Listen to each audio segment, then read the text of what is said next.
নিৰ্মল ভকত উপন্যাসখনৰ বিষয়ে এই ক্লাছটোত ক'ম। নিৰ্মল ভকত হৈছে এখন ঐতিহাসিক উপন্যাস। এই ঐতিহাসিক উপন্যাসখন ৰচনা কৰে ৰজনীকান্ত বৰদলৈয়ে। ৰজনীকান্ত বৰদলৈয়ে ৰচনা কৰা নিৰ্মল ভকতৰ ৰচনাকাল তোমালোকে বাৰু জানানে? নিৰ্মল ভকতৰ ৰচনাকাল বা ৰচনাৰ সময়টো হৈছে 1926 চন। লক্ষ্মীনাথ বেজবৰুৱা আৰু পদ্মনাথ গোহাঞিবৰুৱাই দেখুৱাই যোৱা পথেৰেই আমাৰ সাহিত্যত যিকেইগৰাকী ঔপন্যাসিকে বাট বুলিছিল, তাৰ ভিতৰত ৰজনীকান্ত বৰদলৈয়ে অসমীয়া উপন্যাসৰ ভেটি সুদৃঢ় কৰিবলৈকে 9খন উপন্যাস ৰচনা কৰিছিল। এই 9খন উপন্যাসৰ ভিতৰত মিৰি জীয়ৰী তেওঁৰ প্ৰথম উপন্যাস, আৰু এই উপন্যাসখনেই একমাত্ৰ সামাজিক উপন্যাস। এই সামাজিক উপন্যাসখন ৰচনা কৰা বৰদলৈয়ে বাকী যিকেইখন উপন্যাস ৰচনা কৰে সেইকেইখন হৈছে মনোমতী, দন্দুৱাদ্ৰ, ৰঙিলী, নিৰ্মল ভকত, তাম্ৰেশ্বৰী মন্দিৰ, ৰহদৈলিগিৰি, ৰাধা ৰুক্মিণীৰ ৰণ, খাম্বা থুইবিৰ সাধু। এই 9খন উপন্যাস ৰচনা কৰা ৰজনীকান্ত বৰদলৈয়ে নিৰ্মল ভকত উপন্যাসখন ৰচনা কৰে মানৰ দ্বিতীয় আৰু তৃতীয় অসম আক্ৰমণৰ পটভূমিত। তোমালোকে জানানে যে ইংৰাজী সাহিত্যৰ ছাৰ উইলিয়াম স্কট আৰু বাংলা সাহিত্যৰ বংকিমচন্দ্ৰ চট্টোপাধ্যায় বা বংকিমচন্দ্ৰ চেটাৰ্জীৰ পথ অনুসৰণ কৰি আমাৰ সাহিত্যত ৰজনীকান্ত বৰদলৈয়ে উপন্যাস ৰচনা কৰিবলৈকে আগবাঢ়িছিল। তেওঁৰ নিৰ্মল ভকত উপন্যাসত অৱশ্যে ইংৰাজ কবি টেনিছনৰ এনক আৰ্ডেনৰ কাহিনীৰ ছাঁ পৰিছে। ৰজনীকান্ত বৰদলৈয়ে যিকেইখন উপন্যাস ৰচনা কৰে এই ঐতিহাসিক উপন্যাস কেইখনৰ ঐতিহাসিক পটভূমি মানৰ অসম আক্ৰমণে সৰ্বাধিক। আমাৰ আলোচনাৰ কাৰণে নিৰ্দিষ্ট হৈ থকা যিখন উপন্যাস, এই উপন্যাসখন ৰচনা কৰে 1926 চনত, আৰু এই উপন্যাসৰ পটভূমি হৈছে মানৰ, মই আগতেই কৈছোঁ, মানৰ দ্বিতীয় আৰু তৃতীয় অসম আক্ৰমণ। এই উপন্যাসৰ কাহিনীভাগ আমি আগবঢ়াই নিয়াৰ আগেয়ে কেইবাটাও কথা জানিব লাগিব। ঐতিহাসিক উপন্যাস সকলোৱে ৰচনা কৰিব পাৰে জানো? নোৱাৰে ন? ঐতিহাসিক উপন্যাস বা বুৰঞ্জীমূলক উপন্যাস ৰচনা কৰিবলৈকে এগৰাকী লেখকৰ সদায় কি লাগিব? এগৰাকী লেখকৰ সদায় ইতিহাস চেতনা থাকিব লাগিব। এই ইতিহাস চেতনাৰ লগতেই দেশপ্ৰেমৰ কথাটো কিন্তু জড়িত হৈ থাকে। ইতিহাস চেতনা বহু সময়ত লেখকৰ কি হৈ পৰে, এনেকুৱা ধৰণৰ হৈ পৰে যে অতীতৰ ঘটনাটো কেৱল অতীতৰ প্ৰেক্ষাপটতেই জিলিকি নাথাকে। অতীতৰ প্ৰেক্ষাপটৰ পৰা আগুৱাই আহি বৰ্তমানৰ সৈতে জড়িত হৈ পৰে। অৰ্থাৎ মই কি কৈছোঁ তোমালোকে বুজিব পাৰিছানে? অতীতত ঘটা এটা ঘটনা, সেই ঘটনাটোত যি ঘটিল, বৰ্তমানৰ কাহিনীটো চলি থকা সময়ত বৰ্তমানৰ যিটো পৰিৱেশ বা যিটো বৰ্তমানৰ পৰিস্থিতি তাৰ লগত সাঙুৰ খাই থাকে। অৰ্থাৎ ঐতিহাসিক উপন্যাসত ইতিহাসে অতীত হৈ নাথাকে। ই অতীতৰ প্ৰেক্ষাপটত কি হয়, অতীতৰ প্ৰেক্ষাপটৰ পৰা আঁতৰি আহি বৰ্তমানৰ লগত সংযুক্ত হৈ থাকে। এনেকৈয়ে লেখকে পাঠকৰ মনত আত্মবিশ্লেষণ ভাৱৰ সৃষ্টি কৰিব পাৰে, আৰু এইখিনিতে ঐতিহাসিক উপন্যাস এখনৰ আচলতে কৃতকাৰ্যতা নিৰ্ভৰ কৰে। ৰজনীকান্ত বৰদলৈয়ে যিকেইখন উপন্যাস ৰচনা কৰিছে, এই উপন্যাসত তেওঁৰ কেইবাটাও বিশেষত্বই ভুমুকি মাৰে। যেনে নাৰী চৰিত্ৰ প্ৰধান ৰজনীকান্ত বৰদলৈৰ বেছিভাগ উপন্যাস। ঐতিহাসিক বা বুৰঞ্জীৰ ঘটনাৰ আশ্ৰয় লৈ ৰজনীকান্ত বৰদলৈয়ে উপন্যাস ৰচনা কৰিছে। ঐতিহাসিক এই উপন্যাসবোৰৰ মাজত যিবোৰ চৰিত্ৰ জিলিকি উঠে, এই চৰিত্ৰসমূহ বহু সময়ত কি হয়, এই চৰিত্ৰসমূহ বহু সময়ত ৰহস্যবাদী বা এক উদাসীন চৰিত্ৰ হিচাপেও উজ্বলি উঠে। ৰজনীকান্ত বৰদলৈৰ উপন্যাসৰ এনেধৰণৰ কেতবোৰ বিশেষত্ব তেওঁৰ উপন্যাসত অৱশ্যে পোৱা যায়। আমাৰ আলোচনাৰ বাবে অনা উপন্যাসখন অৱশ্যে এইবোৰ বিশেষত্বৰে পৰিপূৰ্ণ। ৰজনীকান্ত বৰদলৈয়ে যিবোৰ উপন্যাস ৰচনা কৰিছিল, এই উপন্যাসত মানৰ আক্ৰমণৰ ফলত অসমীয়া সমাজত কি সমস্যাৰ সৃষ্টি হৈছিল, এইবোৰ প্ৰধানকৈ দেখুৱাই দিয়া আৰু সেইবোৰ নহ'বলৈকে, সেই ঘটনাৰ পুনৰাবৃত্তি অৰ্থাৎ নহ'বলৈকে মানুহক সষ্টম কৰি তোলাই তেওঁৰ উপন্যাসৰ প্ৰধান লক্ষ্য আছিল। গতিকে বৰদলৈৰ আমি আলোচনা কৰিবলৈ অনা উপন্যাসখনতো কাহিনীৰ মাজত, কাহিনীৰ আৰম্ভৰ পৰা যেতিয়া আমি কাহিনীৰ শেষলৈকে যাম, তেতিয়া এই কথাটো আমি নিজেই অনুমান কৰিব পাৰিম। গতিকে ইয়াতেই তেওঁৰ ঐতিহাসিক চেতনা বা দেশপ্ৰেম খুব সুন্দৰকৈ প্ৰকাশ পাইছে। মানৰ দ্বিতীয় আৰু তৃতীয় অসম আক্ৰমণৰ পটভূমিত ৰচিত নিৰ্মল ভকত উপন্যাসখনৰ কাহিনী হৈছে এটা সৰু প্ৰেম কাহিনী, এটা গতানুগতিক প্ৰেম কাহিনী, এটা মনোৰম প্ৰেম কাহিনী। কিয়নো শৈশৱৰে খেলৰ সংগী এগৰাকী পৰৱৰ্তী সময়ত নিৰ্মল নামৰ ল'ৰাজনে বিয়া পাতে আৰু একেবাৰে শেষলৈকে কাহিনীটোত কি হয় যে নিৰ্মল মানৰ আক্ৰমণত নিৰ্মলক ধৰি লৈ যায় আৰু এইখিনি সময়ত বিচ্ছেদ হোৱা নিৰ্মলৰ ঘৈণীয়েকৰ লগত অৰ্থাৎ ৰূপহীৰ লগত যিটো বিচ্ছেদ হয় সাময়িক, এই বিচ্ছেদৰ পিছত কি হয়, ৰূপহীৰ জীৱনলৈ আন এজন পুৰুষৰ প্ৰৱেশ ঘটে। ঘৰলৈ উভতি আহি যেতিয়া ৰূপহীক নাপায়, নিৰ্মল তেতিয়া সত্ৰৰ ভকত সেৱাৰ প্ৰতি আকৃষ্ট হয়। নিৰ্মলৰ জীৱনলৈ উদাসীনতা আহে। গতিকে কাহিনীটোত ঘটনাটো এনেকৈ আগবাঢ়ি গৈছে যে আমি দেখিছোঁ যে মানৰ অসম আক্ৰমণে আচলতে এই কাহিনীৰ যথেষ্ট ক্ষতি কৰিছে আৰু ই বৰ্তমানলৈ ইয়াৰ প্ৰভাৱ পেলাবলৈকে এৰা নাই। গতিকে নিৰ্মল ভকত উপন্যাসখনৰ কাহিনী আমি এনেকুৱা ধৰণে আগবঢ়া দেখিবলৈ পাওঁ, এনেকুৱা ধৰণৰ দিশবোৰ ফুটি উঠা দেখিবলৈ পাওঁ। কাহিনীটো প্ৰথম অধ্যায়ৰ পৰা যদি আমি যাওঁ, প্ৰথম অধ্যায়ত একেবাৰে সাধাৰণ কথা যে দক্ষিণপাট সত্ৰত বুঢ়া নিৰ্মল ভকতে কি কৰিছে, মণিকূট প্ৰদক্ষিণ কৰিছে আৰু এফাকি নাম গাইছে। নাম গাই যেতিয়া তেওঁ জিৰণি লৈছে, বহিছে, তুলসীৰ মালা এডাল জপ কৰিবলৈ ধৰিছে আৰু এইখিনি সময়তে তেওঁক আগৰ পৰা লক্ষ্য কৰা এজন ব্যক্তিয়ে আগদিনাই তেওঁ কম বুলি কোৱা কাহিনী এটা আৰম্ভ কৰিবলৈ কৈছে। আৰু প্ৰথম অধ্যায়ত আৰম্ভ হৈছে এনেকৈয়ে নিৰ্মলৰ জীৱনৰ কাহিনী কোৱাৰ যিটো দিশ, সেই দিশটো প্ৰথম অধ্যায়তে আমাৰ দৃষ্টিগোচৰ হৈছে। দ্বিতীয় অধ্যায়ত নিৰ্মলৰ নিজৰ ঘৰুৱা পৰিচয় আছে। ৰায়মেধি পৰিয়ালৰ ল'ৰা নিৰ্মল। ৰায়মেধি পৰিয়ালৰ ল'ৰা নিৰ্মলৰ জন্ম ৰংপুৰ জিলাৰ লাহন গাঁৱত।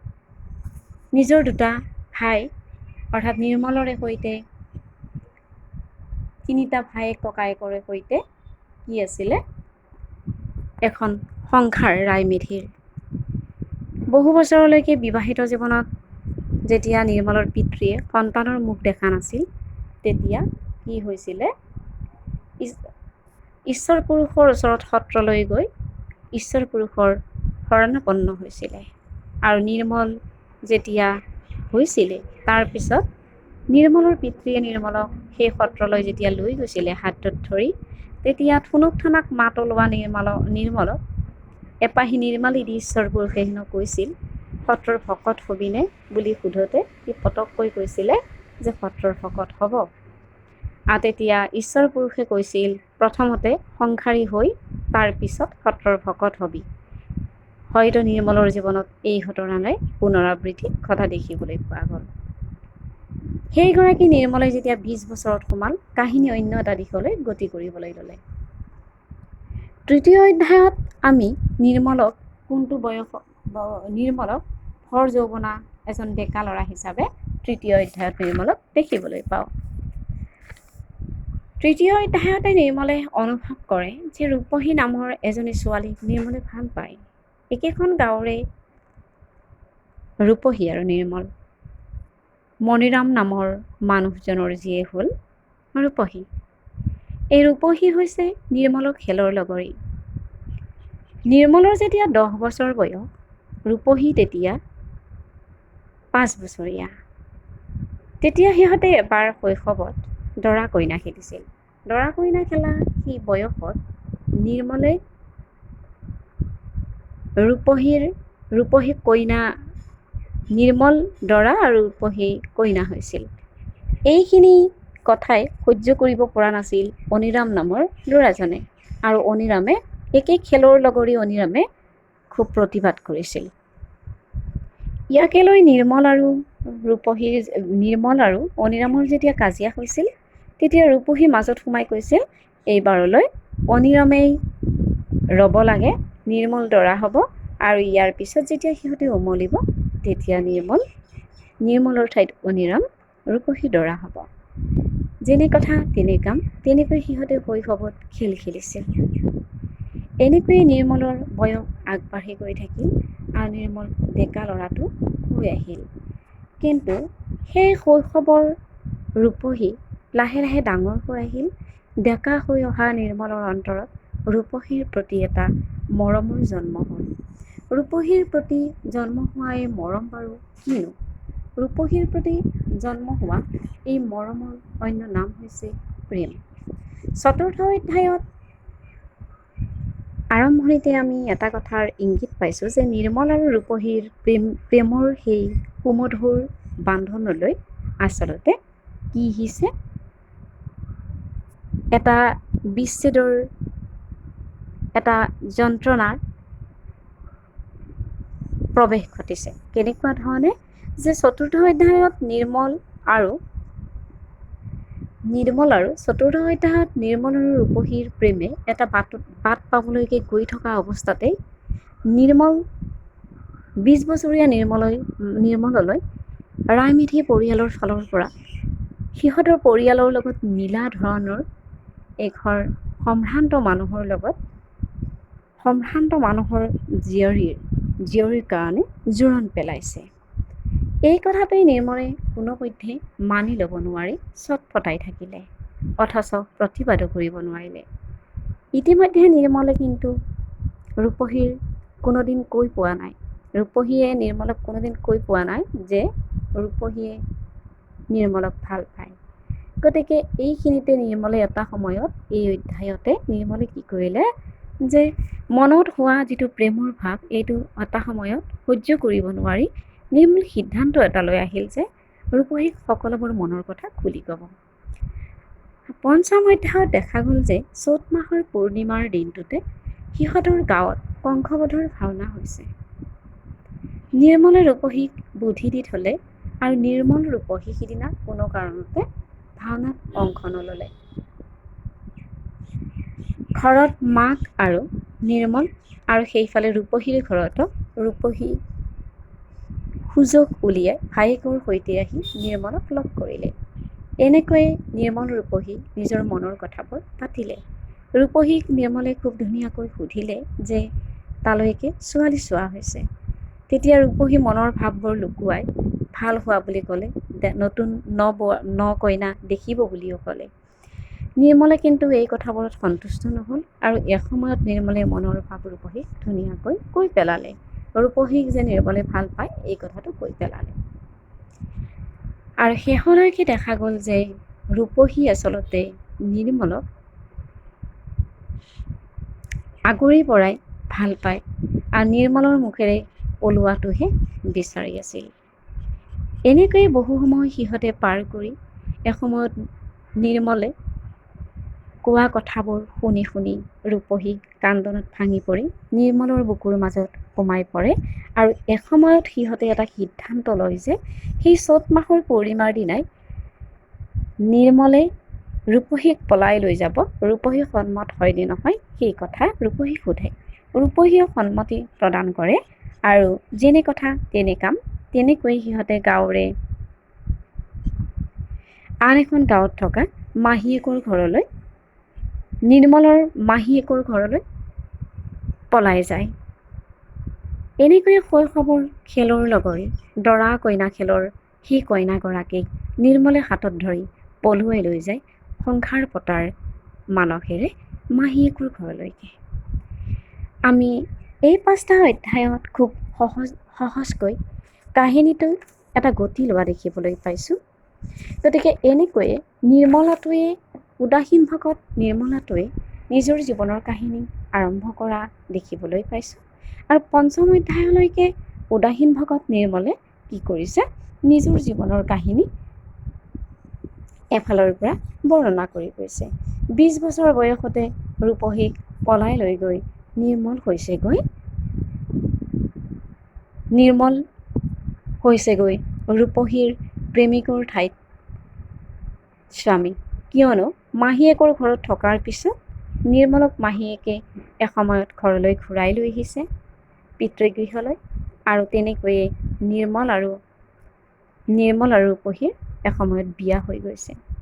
নতুন জীৱনটো আৰম্ভ কৰিব আগবাঢ়িছিলে মাত্ৰ এইখিনি সময়তে নিৰ্মল আৰু ৰূপহীৰ জীৱনলৈ এটা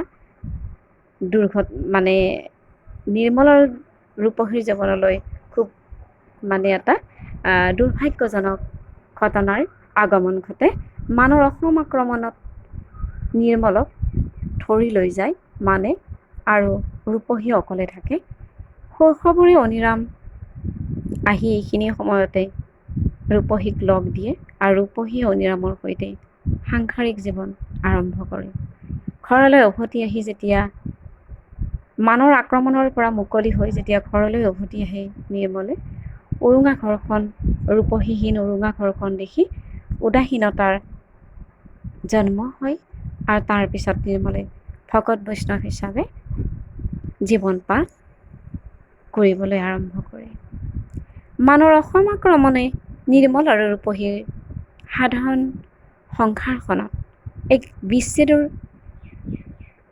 সূচনা কৰে আৰু এনেকৈয়ে সামাজিক জীৱনত এক প্ৰভাৱ বিস্তাৰ কৰে আৰু সামাজিক জীৱনৰ ঐতিহাসিক ঘটনাটোৱে কেনেকৈ প্ৰভাৱ বিস্তাৰ কৰিছে, অতীতৰ ঘটনাই কেনেকৈ ইয়াত বৰ্তমানক সংযুক্ত কৰি পেলাইছে, উপন্যাসখনৰ কাহিনীত অতি সহজভাৱে ফটফটীয়া হৈ ওলাই পৰিছে। গতিকে ঐতিহাসিক উপন্যাস হিচাপে এই উপন্যাসখনত ইতিহাসৰ কাহিনী এটা আগবঢ়াই লৈ গৈছে ঔপন্যাসিকে আৰু ইতিহাসৰ সেই কাহিনীটো হৈছে মানৰ অসম আক্ৰমণ। মানৰ দ্বিতীয় আৰু তৃতীয় অসম আক্ৰমণৰ পটভূমিত ৰচনা কৰা সেই উপন্যাসখনত ৰজনীকান্ত বৰদলৈয়ে যিবোৰ চৰিত্ৰ নিৰ্মাণ কৰিছে তাৰ ভিতৰত নিৰ্মল হৈছে এজন উদাসীন ভকত। এইখিনিতে ৰজনীকান্ত বৰদলৈৰ উপন্যাসৰ বিশেষত্ব এটা প্ৰকাশ পাইছে। ৰজনীকান্ত বৰদলৈৰ উপন্যাসত নাৰীৰ প্ৰতি এক সহানুভূতি, নাৰীৰ এক কাহিনীৰ আৰম্ভৰ পৰা শেষলৈ বিশেষ স্থানত ৰখা হয়। ৰূপহীকক এই উপন্যাসখনত বিভিন্ন ধৰণে আৰম্ভৰ পৰা শেষলৈ খুব ধুনীয়াকৈ উজ্জ্বল কৰি ৰখা হৈছে। চৰিত্ৰটোৰ হয়তো স্থান আৰু মানৰ বহু সময়ত পৰিৱৰ্তন ঘটিছে, কিন্তু চৰিত্ৰটোক সক্ৰিয় কৰি ৰখা দেখা গৈছে। এইটো এটা অন্য ধৰণৰ বিশেষত্ব উপন্যাসখনত পোৱা গৈছে। মুঠৰ ওপৰত এখন ঐতিহাসিক উপন্যাসত যিবোৰ বিশেষত্ব থাকিবলগীয়া হয়, এই বিশেষত্বৰ আধাৰত ৰজনীকান্ত বৰদলৈয়ে নিৰ্মল শকত নামৰ উপন্যাসখন ৰচনা কৰিছে। কাহিনীৰ আন যিবোৰ ভাগ, এই ভাগখিনিৰ মাজলৈকে আমি ইয়াৰ পৰৱৰ্তী সময়ৰ যিবোৰ ক্লাছ থাকিব, এই ক্লাছসমূহত আগবঢ়াই লৈ যাম। ছাত্ৰ ছাত্ৰীহঁত, মই তোমালোকক এইখিনিতে এটা কথা কওঁ, তোমালোকৰ যিবোৰ মনত উদয় হোৱা প্ৰশ্ন, এই প্ৰশ্নবোৰ মোৰ লগত তোমালোকে পাতিবা, আৰু এই প্ৰশ্নবোৰ তোমালোকে মোৰ লগত পাতিলেহে ময়ো তোমালোকক সহায় কৰিব পাৰিম। ধন্যবাদ।